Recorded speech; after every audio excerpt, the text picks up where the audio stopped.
নমস্কাৰ বন্ধু-বান্ধৱীসকল, স্বাগতম জনাইছোঁ অন্য এটা জব আপডেট ভিডিঅ'লৈ। বন্ধু-বান্ধৱীসকল, আজি নতুনকৈ মুকলি হোৱা বিভিন্ন ধৰণৰ প্ৰাইভেট জব আপডেটবোৰ আপোনালোকৰ বাবে পুনৰ লৈ আহিছোঁ। আশা কৰোঁ আপোনালোকে ভিডিঅ'টো চাই উপকৃত হ'ব।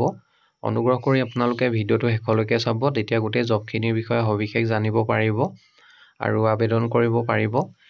এক নম্বৰতে a reputed advertising company at Guwahati requires candidate for the following post.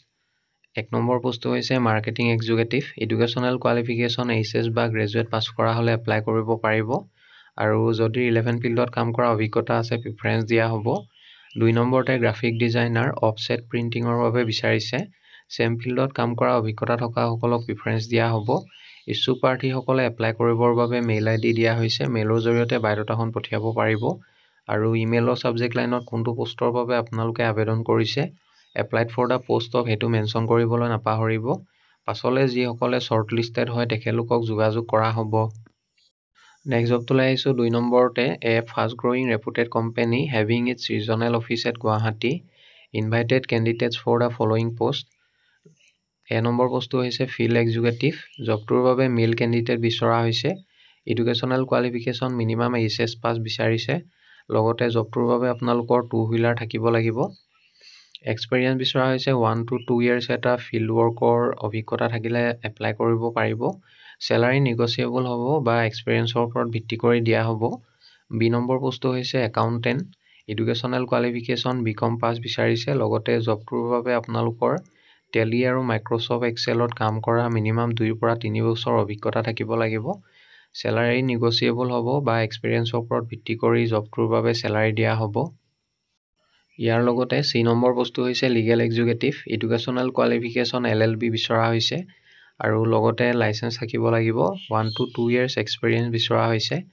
Computer skills থাকিব লাগিব জবটোৰ বাবে। চেলাৰী নিগচিয়েবল, এক্সপেৰিয়েঞ্চৰ ওপৰত ভিত্তি কৰি দিয়া হ'ব।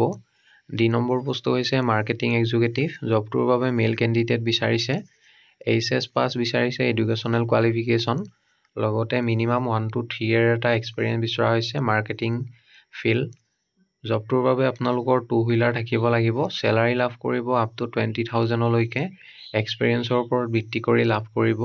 ইচ্ছুক প্ৰাৰ্থীসকলে জবকেইটাৰ বাবে এপ্লাই কৰিবৰ বাবে মেইল আইডি দিয়া হৈছে। মেইলৰ জৰিয়তে আপোনালোকে আবেদন কৰিব পাৰিব আৰু ইমেইলৰ ছাবজেক্ট লাইনত কোনটো পোষ্টৰ বাবে আপোনালোকে আবেদন কৰিছে, applied for the post of, সেইটো মেনশ্যন কৰিবলৈ নাপাহৰিব।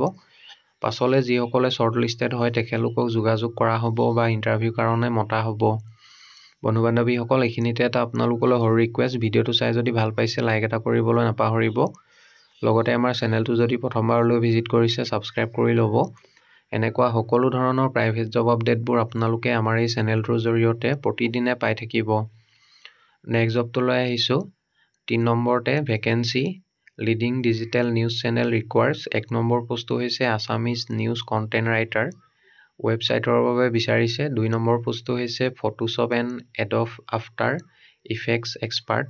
3 নম্বৰতে live streaming ৱাইৰকেছ ভিমিক্স OBS।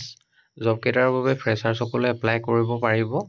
Freshers with skills May also' apply. ইচ্ছুক প্ৰাৰ্থীসকলে এপ্লাই কৰিবৰ বাবে মেইল আইডি দিয়া হৈছে। মেইলৰ জৰিয়তে আপোনালোকে সোনকালে আবেদন কৰি ল'ব আৰু ইমেইলৰ ছাবজেক্ট লাইনত যোনটো পোষ্টৰ বাবে আপোনালোকে আবেদন কৰিছে, applied for the post of, সেইটো মেনশ্যন কৰি দিব।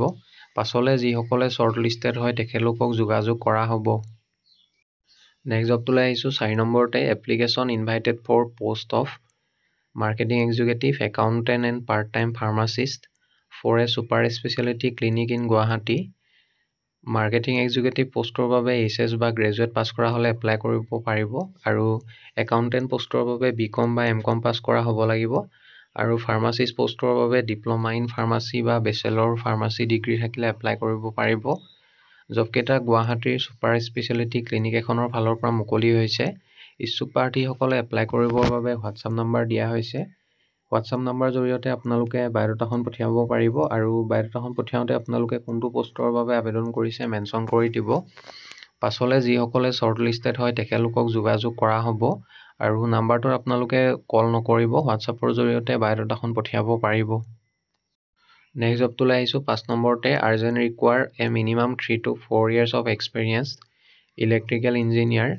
ইলেক্ট্ৰিকেল ইঞ্জিনিয়াৰ বিচৰা হৈছে মিনিমাম 3 পৰা 4 বছৰ অভিজ্ঞতা থকা বিটেক বা ডিপ্ল'মা থাকিব লাগিব educational qualification for transformer manufacturing unit in Guwahati salary mention কৰা নাই যথেষ্ট এটা ভাল চেলাৰী দিয়া হ'ব জবটোৰ বাবে এপ্লাই কৰিবৰ বাবে মেইল আইডি দিয়া হৈছে মেইলৰ জৰিয়তে আবেদন কৰিব পাৰিব আৰু ইমেইলৰ ছাবজেক্ট লাইনত কোনটো পোষ্টৰ বাবে আপোনালোকে আবেদন কৰিছে applied for the post of electrical engineer এনেদৰে মেনশ্যন কৰি দিব পাছলৈ যিসকলে শ্বৰ্ট লিষ্টেড হয় তেখেতলোকক যোগাযোগ কৰা হ'ব নেক্সট জবটোলৈ আহিছোঁ 6 নম্বৰতে distributor of world's renowned multinational companies dealing in laboratory instruments is looking for one sales cum service engineer diploma বা ITI বিচৰা হৈছে এডুকেশ্যনেল কোৱালিফিকেশ্যন আৰু ইয়াৰ লগতে ওৱান অফিচ এক্সিকিউটিভ বিচৰা হৈছে টেণ্ডাৰ আৰু জেম ৱৰ্কৰ বাবে candidate with relevant work experience only are requested to submit resume জবকেইটাৰ বাবে ছেম ফিল্ডত কাম কৰা অভিজ্ঞতা থকা কেণ্ডিডেটসকলে এপ্লাই কৰিব পাৰিব এপ্লাই কৰিবৰ বাবে মেইল আইডি দিয়া হৈছে মেইলৰ জৰিয়তে বায়'ডাটাখন পঠিয়াব পাৰিব আৰু ইমেইলৰ ছাবজেক্ট লাইনত কোনটো পোষ্টৰ বাবে আপোনালোকে আবেদন কৰিছে applied for the post of সেইটো মেনশ্যন কৰিবলৈ নাপাহৰিব পাছলৈ যিসকলে শ্বৰ্ট লিষ্টেড হয় তেখেতলোকক যোগাযোগ কৰা হ'ব নেক্সট জবটোলৈ আহিছোঁ 7 নম্বৰতে situation vacant CA farm in Guwahati audit assistant with minimum qualification CA farm গুৱাহাটীৰ বাবে অডিট এছিষ্টেণ্ট বিচৰা হৈছে জবটোৰ বাবে কোৱালিফিকেশ্যন BCom পাছ বিচাৰিছে candidate having good academic records আৰু মিনিমাম 3 বছৰ এক্সপিৰিয়েঞ্চ থকাসকলক প্ৰিফাৰেঞ্চ দিয়া হ'ব এপ্লাই কৰিবৰ বাবে মেইল আইডি দিয়া হৈছে মেইলৰ জৰিয়তে আপোনালোকে সোনকালে আবেদন কৰি ল'ব পাছলৈ যিসকলে শ্বৰ্ট লিষ্টেড হয় তেখেতলোকক যোগাযোগ কৰা হ'ব নেক্সট জবটোলৈ আহিছোঁ 8 নম্বৰতে we are seeking an experience paediatric physiotherapist to join our team paediatric physiotherapist বিচৰা হৈছে জবটোৰ বাবে কোৱালিফিকেশ্যন BPT বা MPT DPT বিচৰা হৈছে এক্সপেৰিয়েঞ্চ 2 বছৰতকৈ অধিক অভিজ্ঞতা থাকিব লাগিব 2+ years in paediatric physiotherapy salary as per industry standard apply কৰিবৰ বাবে আপোনালোকে মেইল নাইবা হোৱাটছআপৰ জৰিয়তে এপ্লাই কৰিব পাৰিব আৰু বায়'ডাটাখন পঠিয়াওঁতে আপোনালোকে কোনটো পোষ্টৰ বাবে আবেদন কৰিছে applied for the post of সেইটো মেনশ্যন কৰি দিব পাছলৈ যিসকলে শ্বৰ্ট লিষ্টেড হয় তেখেতলোকক যোগাযোগ কৰা হ'ব নেক্সট জবটোলৈ আহিছোঁ 9 নম্বৰতে urgently required teachers for a CBSE school at Panjabari Guwahati for the following post 1 number পোষ্টটো হৈছে মণ্টেছৰী ট্ৰেইন 2 নম্বৰ মেথছৰ টিচাৰ বিচৰা হৈছে এডুকেশ্যনেল কোৱালিফিকেশ্যন BSc মেথমেটিক্স লগতে BA ডিগ্ৰী থাকিব লাগিব 3 নম্বৰতে ইংলিছৰ টিচাৰ বিচাৰিছে MA ইন ইংলিছ বা BA ইংলিছ লগতে BA ডিগ্ৰী থাকিলে এপ্লাই কৰিব পাৰিব এপ্লাই কৰিবৰ বাবে মেইল আইডি দিয়া হৈছে মেইলৰ জৰিয়তে আবেদন কৰি ল'ব